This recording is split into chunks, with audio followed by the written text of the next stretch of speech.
కంటి అద్దాల నుండి శాశ్వత విముక్తి పొందండి. లాసిక్ సర్జరీ 14,000 మాత్రమే. వివరాలకు సంప్రదించండి.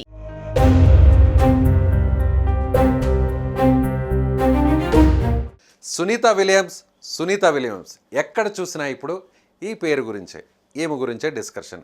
అసలు ఒక్క మాట చెప్పాలంటే భూగ్రహం మొత్తం కూడా ఈమె గురించే మాట్లాడుతుంది. అసలు ఈ సునీత విలియమ్స్ ఎవరు, ఆమె ఎక్కడి వారు, ఆమె గురించి వివరాలు తెలుసుకోవాలన్నదే అయితే ఈ వీడియో చూడాల్సిందే. సునీత విలియమ్స్ అమెరికాలో పుట్టి పెరిగారు. సునీత తండ్రి మన భారతీయుడు. సునీత విలియమ్స్ మన దేశ మూలాలున్న రెండో అమెరికా వ్యోమగామి.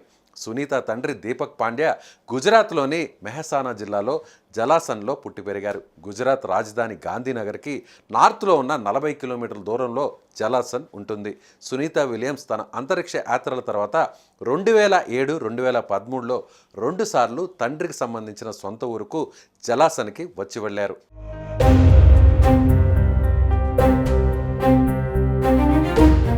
సునీత తండ్రి దీపక్ పాండ్యా ఓ డాక్టర్.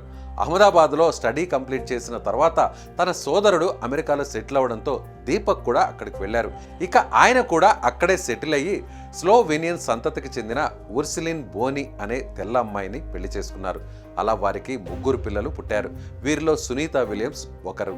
సునీత విలియమ్స్ 1965 సెప్టెంబర్ 19వ తేదీన ఒహియాలో జన్మించారు.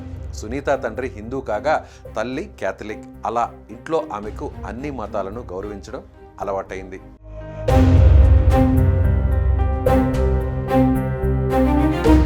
సునీత తండ్రి పాండ్యా భగవద్గీత పట్టుకొని ఆదివారాలు చర్చికి వెళ్ళేవారు. రామాయణం, మహాభారతంలో ఉన్న కథలను పిల్లలకు చెప్పేవారు. ఇలా భారతీయ సంస్కృతి సాంప్రదాయాలు సునీతకు బాగా అలవాటయ్యాయి. చిన్నప్పటి నుండి జంతువులంటే సునీతకు చాలా ఇష్టం. ఆ ప్రేమతోనే వైద్య విద్యపై ఆసక్తి పెంచుకుంది. పశు వైద్యురాలు కావాలనుకున్నారామె, కానీ కాలం వేరొకలా తలిచింది. సునీత కోరుకున్న కాలేజీలో సీటు దక్కలేదు. ఆ తర్వాత తన సోదరుడి సూచన మేరకు యుఎస్ నేవల్ అకాడమీలో చేరారు. 1983లో యునైటెడ్ స్టేట్స్ నేవల్ అకాడమీలో చేరిన ఆమె 1987లో ఫిజికల్ సైన్స్లో డిగ్రీని పొందారు.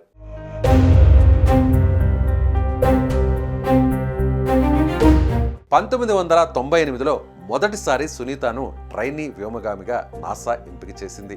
ఇక అక్కడ నుండి ఆమె జీవితంలో ఎన్నో మైలురాళ్లు, ఎన్నో మలుపులు. 2006 డిసెంబర్ 9న ఫస్ట్ టైం సునీత అంతరిక్షంలోకి వెళ్ళారు.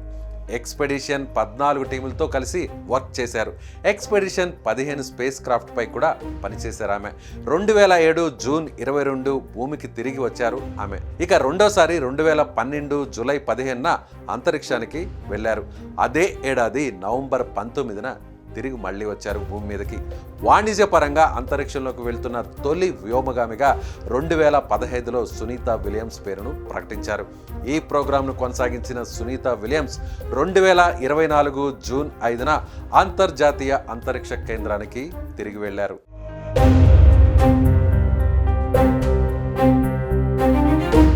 ముందస్తు ప్లాన్ ప్రకారం వారిద్దరూ వారం రోజులకే తిరిగి భూమి మీదకు చేరుకోవాలి. కానీ స్టార్ లైనర్ వ్యోమనౌకలో సాంకేతిక సమస్యలు తలెత్తడంతో వ్యోమగాములు లేకుండానే అది భూమికి తిరిగి వచ్చింది. దాంతో వారిద్దరూ ISSలోనే ఉండాల్సిన పరిస్థితి. అలా అంతరిక్ష కేంద్రంలో చిక్కుకుపోయిన సునీత విలియమ్స్, విల్మోర్లను క్రూ డ్రాగన్ వ్యోమనౌక ద్వారా భూమికి తీసుకొస్తున్నారు. వారు బుధవారం తెల్లవారుజామున సరిగ్గా 3:27 ఫ్లోరిడా సముద్ర జలాల్లో ఈ క్యాప్సూల్ దిగుతోంది. అలా వ్యోమనౌక నుంచి దిగిన వారిని సహాయ బృందాలు బయటకు తీసుకొస్తారు. అలాంటి సాహసోపేతమైన యాత్రను ఎలాంటి జంకు బెంకు లేకుండా ఇలా ఎన్నో సాహస యాత్రలను పూర్తి చేసిన సునీత విలియమ్స్ బయోపిక్ తెరకెక్కించే ప్రయత్నాలు మొదలెట్టేశారు. అటు హాలీవుడ్, ఇటు బాలీవుడ్ రంగంలోకి దిగేశాయి. అయితే ఇప్పటికే కొంత మేరకు ఉన్న సమాచారంతో రచయితలు, దర్శకులు తమ కళలకు పదును పెట్టేస్తున్నారు. ఎస్, ఇదే నిజమైతే ఆమె జీవితం ఎంతో మందికి ఇన్స్పిరేషన్గా నిలవడంలో ఎలాంటి సందేహం లేదు. మీరేమనుకుంటున్నారు? మీరు కూడా కామెంట్ చేయండి.